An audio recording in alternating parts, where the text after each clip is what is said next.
Tangshalo budget अधिवेशननि उल्नि सालमारि budget अधिवेशनाव education तुइनाय हास्ते हापां तामताम हामरायखायगा आबनो तुइनाय ककनारखा MLA Rampat Jamatia बताय सायखनारखा हास्ते हापां हास्तानि education तुइनाय तावा चुगित नायनायदि सिनबांप्ले দুই জায়গার মধ্যে কিন্তু আমাদের ছাত্রছাত্রীরা দুই জায়গার মধ্যে দুইটা ভাবে করতে গিয়ে ত্রিপুরা বোর্ড সেই এনসিআরটি সেই জয়েন্ট এন্ট্রান্স করতে গিয়েছে দুর্নীতিকে ওরা ঠকিয়ে গেছে এইভাবে 70 বছর আমাদেরকে ঠকিয়েছে তো কাজে কিন্তু আমাদের সরকার আসার পর শিক্ষার যে সিলেবাস এটা 2018 মার্চের পরে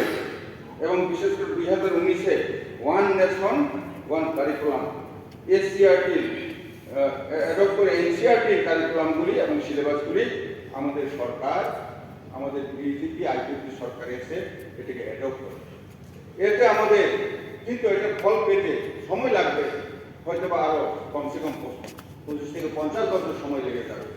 কিন্তু এটা যদি সেই 1949 থেকে করা হতো তাহলে কোথায় চলে যেত কিন্তু পুরা পরবর্তীতে দেখিয়েছে পুরা জনজাতিদের সবথেকে বিশেষ করে বামপন্থীরা মায়া কান্না জনজাতিরা শিক্ষার জন্য উন্নয়নের জন্য রাস্তার জন্য বিভিন্নভাবে ওনারা খুব মানে মানে মুক্তিদাতা এরা দেখায় কিন্তু দেখা গেছে বিভিন্ন জায়গায় একটি বিষয় সত্যি অবাক লাগে যখন মানিক সরকারজি মুখ্যমন্ত্রী ছিলেন আমার আমি তখন ছিলাম এটা বেঙ্গুলোর যে ইসকন তাদের সাথে এসে অক্ষয় পাত্র ফাউন্ডেশনের ওরা এসেছিলেন ওরা এসে ওনার কাছে কিছু জমি জমা চাইছিলেন বিশেষ করে কি ওরা যে অক্ষয় পাত্র ওরা সারা ভারতবর্ষের মধ্যে প্রায় 16 লক্ষ ছাত্রছাত্রীকে দুপুরে ওনারা বুঝান করেন এই করানোর জন্য ওনারা এসেছিলেন গিয়ে দেখাও করা হয়েছিল কিন্তু ওদেরকে আমরা দেইনি এবং এতে ত্রিপুরাকে ওরা ডিপ্রাইভ করেছে সঙ্গে সঙ্গে ওরা আবার আসামে চলে গেছেন আসামে চলে গিয়ে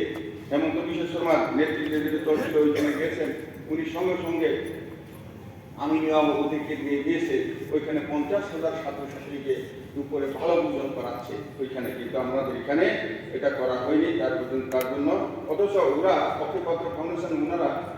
আমাদের ত্রিপুরাতে প্রথম ওরা এসেছিলেন এটাকে চালু করার জন্য তার জন্য জনতাকে আমাদের এখানে বিশেষ করে গ্রামেগঞ্জে যারা থাকেন তাদেরকে ওনারা ডিপ্রাইভ করলেন এইভাবে তো পয়েন্ট নম্বর 13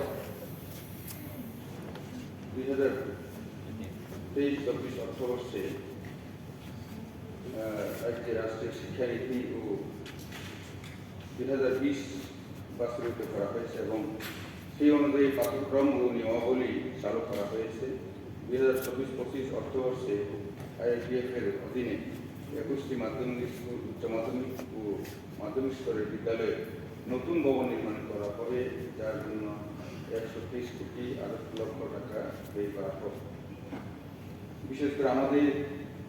মানে অর্থমন্ত্রী শ্রী রণজিৎ রায়জি গত 1 মার্চ 2024 ইংরেজি প্রতি সভায় যে অর্থবর্ষের সম্পর্কে উনি বাজেটে রেখেছেন এবং শুধু এটা নয় বাকি সমস্যাটাকে আমি সমর্থন করি সবাই উপস্থিত সবাইকে এটাকে সমর্থন করে যেমন আমার পরবর্তী বক্তা মাননীয় সদস্য রঞ্জিত দাস মহোদয় যে বক্তব্য রেখেছেন সবাই মিলে এটাকে এক ত্রিপুরা শ্রেষ্ঠ ত্রিপুরা করার জন্য যা যা সহযোগিতা করার আহ্বান জানিয়ে বক্তব্যটা আমি পেশ করছি আসলে শিক্ষা ব্যবস্থা হচ্ছে মানুষকে কিভাবে নিয়ে যাবে সভ্যতাকে কোন দিকে নিয়ে যাবে এটা ঠিক নিদর্শন কিন্তু আমরা দেখলাম 1949 সনের 15 অক্টোবর ভারতবর্ষে বিভাগীয় তার জন্য পিরিয়ডটাকে সমাপ্ত করে মহারানী কাঞ্চন চৌধুরী যখন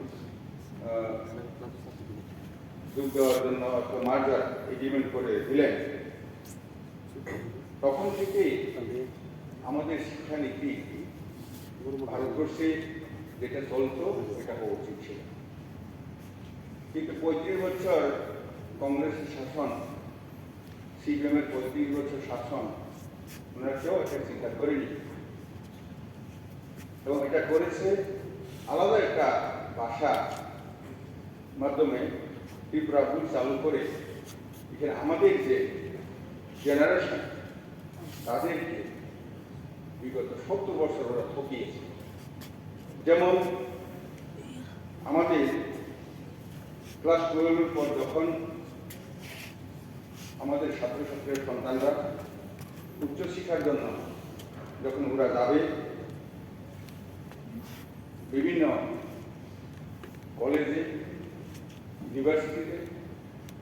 তখন ভালো ভালো মেডিকেল কলেজ, ভালো ভালো ইউনিভার্সিটি ভর্তি হওয়ার জন্য জয়েন্ট এন্ট্রান্স পরীক্ষা দিতে হয়। কিন্তু জয়েন্ট এন্ট্রান্স পরীক্ষা দিতে গেলে পর জয়েন্ট এন্ট্রান্সের যে প্রশ্নপত্র, এটা সাধারণত সিবিএসসি, এনসিইআরটি সিলেবাসের মাধ্যমে এই প্রশ্নপত্রগুলি হয়। কিন্তু দেখা গেছে আমাদের ত্রিপুরা বোর্ডের যারা